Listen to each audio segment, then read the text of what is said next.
Let the media mayhem begin here in Florida. Ryan Rishaug alongside Pierre, LeBrun, and Chris Johnston. Guys, the Florida Panthers went through this last year. They know what the crush of media day is like and how this is supposed to feel. A lot of the Oilers going through this for the very first time. CJ, you've covered so many of these. It's next level. It's a little different. The players need to learn to deal with this, absorb it, yet still prepare for the game. 100%. And one thing I'll say is there's more media here on the ground for this final than a lot of the ones we've seen in recent years. And it's not a coincidence. This is the first Stanley Cup final of the Canadian team with fans in the building, so I'm excluding the COVID Cup that Montreal and Tampa played, since 2011. It's been a long time coming. You have, obviously, Connor McDavid is the biggest star. He'll get the most questions, the most of these bright lights we're staring into right here will be pointed in his direction. And it's hard to remember in a way. There's a game tomorrow, right? And this is, it's a real car wash for these guys. It's not only just talking to the likes of you and I, but going through one-on-one TV interviews, radio, the whole bit. And, it's hard to maybe keep that focus where it should be. And that's something that I know Florida's focused on not repeating from last year. Yeah, and just to give the viewers at home an idea, it's very much like the Super Bowl has done for years on Media Day, where every player gets his own podium. This is something new for a lot of these hockey players. Not for the Panthers, to your point, because they lived it last year. But for a lot of the Oilers, hockey players don't look for that kind of spotlight. They're all going to have their own podium. They're going to be asked a lot of different questions from media from around the world, not just the media that usually covers them every day. So this is a different kind of day. What did you do a couple of years ago in the Battle of Alberta with Markstrom? You went right at him at this. Didn't you ask him about his contract or something? At the start of the series? I didn't realize that Markstrom sort of had an unofficial deal with the local media that they wouldn't talk about the fact that he signed in Calgary, not Edmonton. Yeah. So I asked him at the start of the series, and I got the old laser eye look there. By the way, you can ask Leon Draisaitl about his today. I'm sure that'll go over well if you want to dive into that pool. Well, or was it Johnny Gaudreau also during the Alberta? We asked about his future. No, I mean, listen, and that's the thing is that the players here might get surprised by some of the questions they get, because a lot of media come here with different story angles that aren't, run of the mill. So just so people know the way the day works, both teams are going to practice. Florida's practicing behind us right now, and then they all go to these pods, and they all stand there while wave after wave of media comes through. It'll probably be 15, 20, 25 minutes for each guy, standing there answering question after question. Oilers practice, then they do their thing. Coaches and GMs talking today too, so we'll keep an eye out for any potential news. Let's take it on the ice a little bit here, Pierre. You did one of your famous polls.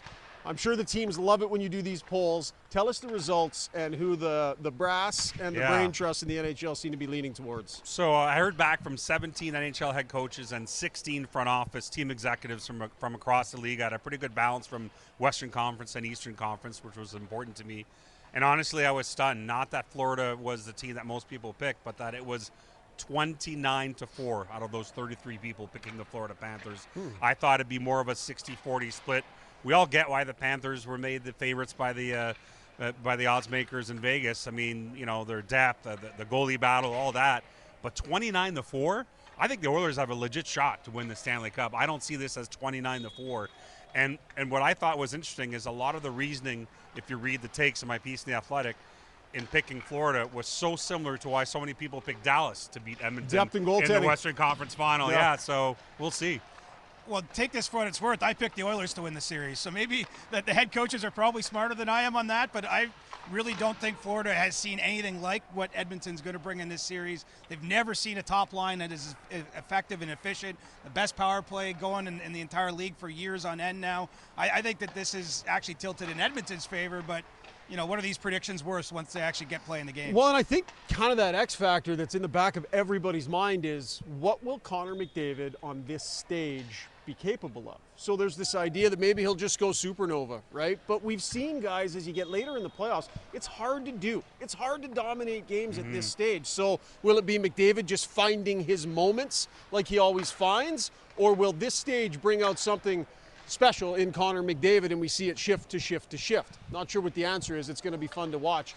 Yeah, go ahead. Well, I was going to say, one thing I've been thinking a lot about this week, because there's been such a long layoff between the conference finals and the cup final, is that the rest. Which team does the rest help more? And I think it helps Edmonton more. And not just before this cup final, the rest between the series shifting from Florida to Edmonton, Edmonton back to Florida. Yeah. There's double off days between all those games. The Oilers play Leon Draisaitl and Connor McDavid more minutes than the Florida Panthers play any of their top players. And I think it's hard to argue that won't be a slight advantage for Edmonton because of that. I mean, you can, if you're Chris Knobloch and the series is about to shift to Edmonton after Game 2, why are you should not be holding back with your deployment. You got 2 days to recover before Game 3.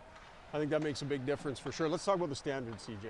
Oh, no. Because power plays, penalty kills, Here we go. Such a huge factor when the Edmonton Oilers are concerned because, well, first of all, their penalty kill has been lights out, but their power play woke up late in that Dallas series can be a huge difference maker.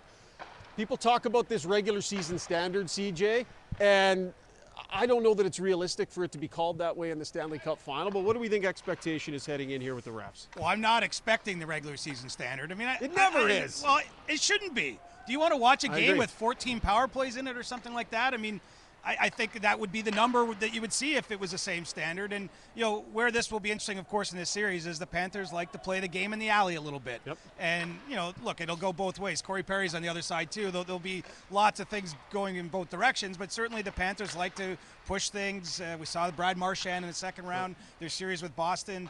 And so, you know, the standard's going to be under huge scrutiny. There's no question. And, you know, tough job for the 4 referees assigned to this series, Pierre, because – you know, those guys at some point, you just know it. One of these games, they're going to be a talking point, and the refs don't want to ever be a talking point. I think at least heading into this Cup final, it's as big a talking point as we've had since the 2011 Cup final between the Canucks and the Bruins. Because you may remember that the Canucks organization was really amped up about whether or not the standard would be called. The Canucks were the skilled team. They had a great power play. The Bruins were the grindy team, the physical team. And that was a major, major storyline throughout that 7-game series. I think this is very similar, shaping up to be the very thing. Because the Panthers, like the Bruins of that year, Panthers are going to muck it up. They're going to get in the Oilers' face. There's going to be a lot of after-the-whistle stuff. But honestly, the difference between 3 power plays a night for the Oilers or just 1 is massive. Yeah, it's a huge swing in each game. But can we all agree here now that nobody wants the same standard in Game 4 of the regular season as the 3rd period of Game 6 in this series? Can we all agree to that and stop with this standard the same all the time stuff? Well, and here's the other thing. Someone pointed this out to me who was much smarter than me yesterday, and I hadn't thought of it this way. But player behavior has also changed over the years. And the sense was this. He said, look at Connor McDavid's goal in Game 6 against Dallas, one of the greatest goals in the playoffs this year. Was he slashed, and was he cross-checked on the way to the net? In the regular season, probably. Well, the point is that 10 years ago in a playoff game, he probably is slashed and cross-checked on the way to the net. And I think that this generation of player, because of the crackdown on slashing and cross-checking, perhaps has changed their behavior. You know, Heiskanen try to stick-check him, trying to get in front of him. But they're, you know, so it's not just the amount of penalties called, but it's the way the players are reacting on this stage, too. The penalty kill. It's the Oilers' sharpest weapon, which is a weird thing to say, but it is. They have been dominant on the kill. 2 of their 3 series this year, perfect. Florida Panthers, the second-best team, guys. Their last 2 series, just 1 power play goal against in each of those series.